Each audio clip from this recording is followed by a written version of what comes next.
ನೂತನ ಮುಖ್ಯಮಂತ್ರಿಯ ಆಯ್ಕೆ ಬೆನ್ನಲ್ಲೇ ಡಿಸಿಎಂ ಮತ್ತು ಸಚಿವ ಸ್ಥಾನಕ್ಕಾಗಿ ರಾಜ್ಯ ಕಾಂಗ್ರೆಸ್ ಪಾಳೆಯದಲ್ಲಿ ಲಾಬಿ ಜೋರಾಗಿ ನಡೆಯುತ್ತಿದೆ. ಉಪಮುಖ್ಯಮಂತ್ರಿ ಸ್ಥಾನಗಳ ವಿಚಾರದಲ್ಲೂ ಇನ್ನೂ ಪ್ರಸ್ತಾಪ ಬಂದಿಲ್ಲ. ಪ್ರಸ್ತಾಪ ಬಂದ ಬಳಿಕ ಎಷ್ಟು ಡಿಸಿಎಂ ಎಷ್ಟು ಸಚಿವರು ಅಂತ ತೀರ್ಮಾನ ಆಗುತ್ತೆ ಅಂತ ಎಐಸಿಸಿ ಅಧ್ಯಕ್ಷ ಮಲ್ಲಿಕಾರ್ಜುನ್ ಖರ್ಗೆ ಅವರ ಹೇಳಿಕೆ ನಡುವೆಯೂ ಪಟ್ಟಕ್ಕಾಗಿ ಪೈಪೋಟಿ ಜೋರಾಗಿ ನಡೀತಿದೆ. ಅದರಲ್ಲಿ ದಲಿತ ಕೋಟಾದಡಿ ಉಪಮುಖ್ಯಮಂತ್ರಿ ಸ್ಥಾನಕ್ಕಾಗಿ ತೀವ್ರ ರೇಸ್ ಶುರುವಾಗಿರುವ ಮಾಹಿತಿ ಲಭಿಸಿದೆ. ದಲಿತ ಕೋಟಾದಡಿ ಉಪಮುಖ್ಯಮಂತ್ರಿ ಸ್ಥಾನಕ್ಕಾಗಿ ಪ್ರಿಯಾಂಕ್ ಖರ್ಗೆ ಹಾಗೂ ಡಾಕ್ಟರ್ ಜಿ ಪರಮೇಶ್ವರ್ ನಡುವೆ ಪೈಪೋಟಿ ಏರ್ಪಟ್ಟಿದೆ ಅಂತ ಹೇಳಲಾಗ್ತಿದೆ. ಉಪಮುಖ್ಯಮಂತ್ರಿ ಸ್ಥಾನ ನೀಡುವ ಸಂಬಂಧ ಮೊನ್ನೆ ದೆಹಲಿಗೆ ತೆರಳಿದ್ದಾಗ ಪರಮೇಶ್ವರ್ ಹೈಕಮಾಂಡ್ ನಾಯಕರಿಗೆ ಒತ್ತಾಯ ಮಾಡಿ ಬಂದಿದ್ದಾರಂತೆ. ಡಿಸಿಎಂ ಹುದ್ದೆ ಜೊತೆಗೆ ಪ್ರಮುಖ ಖಾತೆಯನ್ನು ಕೊಡಿ ಅಂತ ಪರಮೇಶ್ವರ್ ಪಟ್ಟು ಹಿಡಿದಿದ್ದು, ಇಲ್ಲದಿದ್ದರೆ ಮಂತ್ರಿ ಸ್ಥಾನವೇ ಬೇಡ, ಶಾಸಕನಾಗಿಯೇ ಇರುತ್ತೇನೆ ಅಂತ ತಮ್ಮ ನಿಲುವನ್ನು ಪ್ರಕಟಿಸಿದ್ದಾರೆ ಅಂತ ಹೇಳಲಾಗ್ತಿದೆ.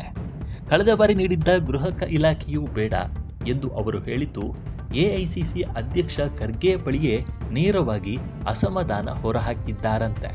ಇತ್ತ ಸಿದ್ದರಾಮಯ್ಯ ನೇತೃತ್ವದ ಸರ್ಕಾರದಲ್ಲಿ ಸಚಿವರಾಗಿದ್ದ ಪ್ರಿಯಾಂಕ್ ಖರ್ಗೆ ಅವರ ಹೆಸರು ಡಿಸಿಎಂ ರೇಸ್ನಲ್ಲಿ ಕೇಳಿ ಬಂದಿರೋದು ಭಾರೀ ಕುತೂಹಲವನ್ನು ಮೂಡಿಸಿದೆ. ಡಿಸಿಎಂ ಹುದ್ದೆ ಮಾತ್ರವಲ್ಲದೆ ಸಚಿವ ಸ್ಥಾನಕ್ಕಾಗಿಯೂ ಆಕಾಂಕ್ಷಿಗಳ ಪೈಪೋಟಿ ಜೋರಾಗಿಯೇ ನಡೀತಿದೆ.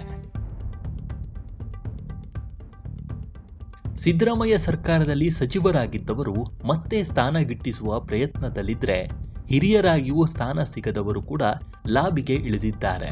ಕೆಲ ಹೊಸ ಶಾಸಕರು ಮಂತ್ರಿಗಿರಿ ಮೇಲೆ ಕಣ್ಣಿಟ್ಟಿರುವ ಕಾರಣದಿಂದಾಗಿ ಆಕಾಂಕ್ಷಿಗಳ ಸಂಖ್ಯೆ ಹೆಚ್ಚಿದೆ. ಈ ನಡುವೆ ಸಚಿವ ಸ್ಥಾನಕ್ಕೆ ಹೈಕಮಾಂಡ್ಗೆ ಕೆಲ ಹೆಸರುಗಳನ್ನು ಸಿದ್ದರಾಮಯ್ಯ ಶಿಫಾರಸು ಮಾಡಿದ್ದಾರೆ ಅಂತ ಹೇಳಲಾಗ್ತಿದೆ. ಅವರು ಯಾರ್ಯಾರು ಅನ್ನೋದರ ಮಾಹಿತಿ ಕೂಡ ಲಭ್ಯವಾಗಿದೆ. ಮುಖ್ಯವಾಗಿ A S Ponnanna, Shivaraj Tangadagi, Puttaranga Shetty, K Venkatesh, Basavaraj Rayareddy, B K Hariprasad, Santosh Lad, H C Mahadevappa, Zameer Ahmed Khan ಹೆಸರುಗಳು ಸಿದ್ದರಾಮಯ್ಯ ಶಿಫಾರಸು ಮಾಡಿರುವ ಪಟ್ಟಿಯಲ್ಲಿ ಇದೆ ಅಂತ ಹೇಳಲಾಗ್ತಿದೆ. ಒಟ್ಟಿನಲ್ಲಿ ಡಿಕೆ ಶಿವಕುಮಾರ್ ರಾಜ್ಯದ ನೂತನ ಮುಖ್ಯಮಂತ್ರಿಯಾಗಿ ಅಧಿಕಾರ ವಹಿಸಿಕೊಳ್ಳಲು ಕ್ಷಣಗಣನೆ ಆರಂಭವಾಗಿರುವ ಬೆನ್ನಲ್ಲೇ ಸಚಿವಾಕಾಂಕ್ಷಿಗಳ ಪಟ್ಟಕ್ಕಾಗಿ ಫೈಟ್ ಜೋರಾಗಿ ನಡೀತಿದೆ. ಜೂನ್ 3ರ ಬುಧವಾರ ಸಂಜೆ ಡಿಕೆಶಿ ಮುಖ್ಯಮಂತ್ರಿಯಾಗಿ ಪ್ರಮಾಣ ವಚನ ಸ್ವೀಕರಿಸಲಿದ್ದಾರೆ. ಅವರ ಜೊತೆಗೆ ಯಾವ್ಯಾವ ಸಚಿವರು ಪ್ರಮಾಣ ವಚನ ಸ್ವೀಕರಿಸುತ್ತಾರೆ ಅನ್ನೋದು ಕುತೂಹಲ ಮೂಡಿಸಿದೆ. ಈ ಬಗ್ಗೆ ನಿಮ್ಮ ಅಭಿಪ್ರಾಯ ಏನು ಅನ್ನೋದನ್ನು ಕಾಮೆಂಟ್ ಮೂಲಕ ತಿಳಿಸಿ. ಮುಂದಿನ ವಿಡಿಯೋದಲ್ಲಿ ಸಿಗೋಣ. ನಮಸ್ಕಾರ.